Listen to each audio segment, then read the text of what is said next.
I want you to imagine something. You come home from work on a Tuesday, grab a beer, sit on the couch, and hear a thud coming from beneath your feet. Then a creak, then silence. You tell yourself it's the furnace, but something in your gut tells you to go check. What I found down there changed everything. My name's Greg. I'm 44, a plumber outside Columbus, Ohio. 22 years doing this work. I drive a paid-off truck, grill on Sundays, and until 9 months ago, I thought I had a solid marriage. My wife Tina and I were high school sweethearts. Married at 27, had our son Jake at 29, bought a 3-bedroom ranch on a quiet street. It wasn't glamorous, but it was ours. Tina started acting different around January, staying up late on her phone, being vague, picking fights over nothing. She'd started a part-time job at a real estate office, so I chalked it up to stress. I gave her space. That was my first mistake. I gave space to someone who was using every inch of it to betray me. That Tuesday, I opened the basement door and walked down. Our basement was half finished. A futon, an old TV, some storage boxes. We barely went down there. But someone had been. The futon had fresh sheets. A phone charger was plugged into the wall. A duffel bag was tucked behind the water heater. Deodorant and a toothbrush sat on the utility sink like it was a hotel bathroom. I unzipped the bag. Men's clothes, a laptop, a French passport. The name read Victor Mauval.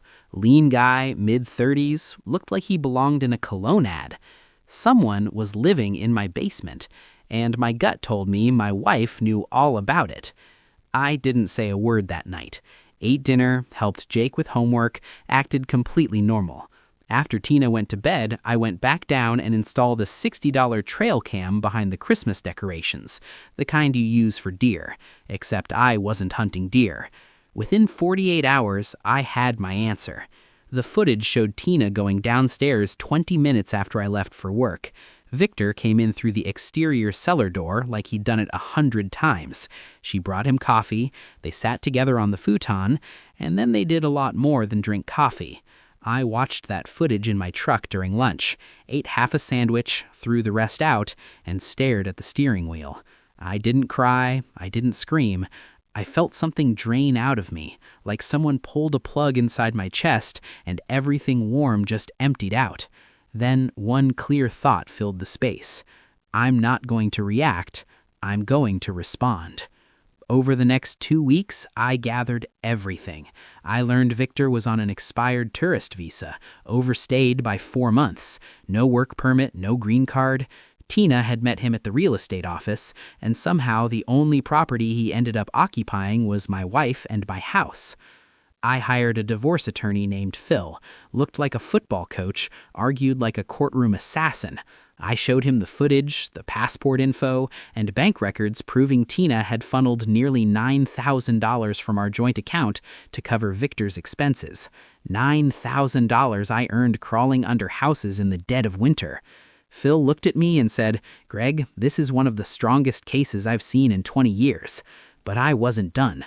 I filed an anonymous tip with immigration, detailed, documented, backed with Victor's passport info and visa records. I didn't do it out of spite for where he came from. I did it because a man was living illegally in my home, sleeping with my wife, spending my money, all 12 feet beneath the floor where my son did his homework. I chose a Saturday to end it. Jake was at my brother's place. I made sure of that. Whatever happened, my son wasn't going to see it. I told Tina I needed something from the basement and walked down.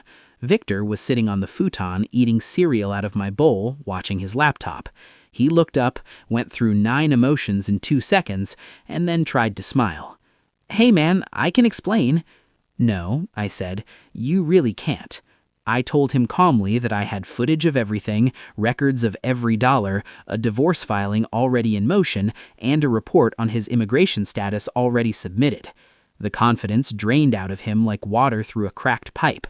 Tina came running down the stairs crying, launching into, "It's not what it looks like." I held up my hand. "Tina, I've seen the footage, I've seen the bank statements, I've spoken to an attorney, you can talk to yours." Victor packed his duffel bag in 4 minutes, fastest I've ever seen a man move. He was out the cellar door and gone. Within 72 hours, he booked a flight back to France, didn't wait for immigration to come knocking, just ran, changed his number, never spoke to Tina again. Funny how loyalty works with people like that. The divorce took 5 months. The judge reviewed everything: the affair, the financial deception, the footage, Tina's own admissions.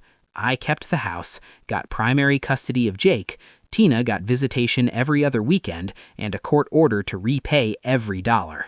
Her real estate office let her go when the story got around. In a small town, reputation is everything.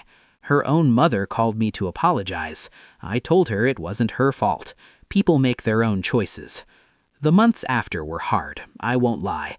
I'd lie in bed staring at the ceiling, wondering how I missed it, how someone could eat at my table, sleep in my bed, and carry on a whole secret life 12 feet below me.